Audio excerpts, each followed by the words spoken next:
लेके आए। आपकी मेन टेंशन ये है या ये कि वो दोनों मम्मी साहब को लेके कब आएंगे? अभी आ गए, तीसरे घर से मना कर दिया। मुझे तो उनको सडन नहीं मिला था। अभी उसी घर में उनके साथ रहेगी। क्या? अभी अकेले वहाँ? हाँ के तुम दोनों अलग अलग रहोगे? आपको हमारी इतनी चिंता है। तो जब दादी साहब से मिलने गई तो माफी मांग ली।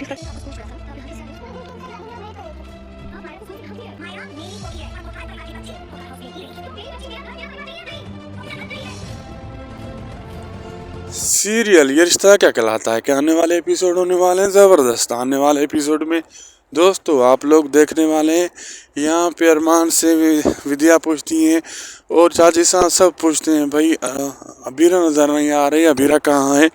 तो अरमान सबको एक ही बात कह रहा होता है, वो दादी साहब के साथ है और वहीं रहेगी जब तक दादी साहब का गुस्सा ठंडा नहीं होता। तो फिलहाल तो वो वापस नहीं आने वाली और फिलहाल वो वहीं रहेगी। और विद्या जी को भी अरमान कहता है अगर आप भी वहाँ थी उस दिन उससे माफ़ी मांग लेती तो नौबत ये तक ना आती और दादी साहब भी यहाँ होती। तो अब बाकी देखना मज़ेदार होगा क्या क्या होने वाला है।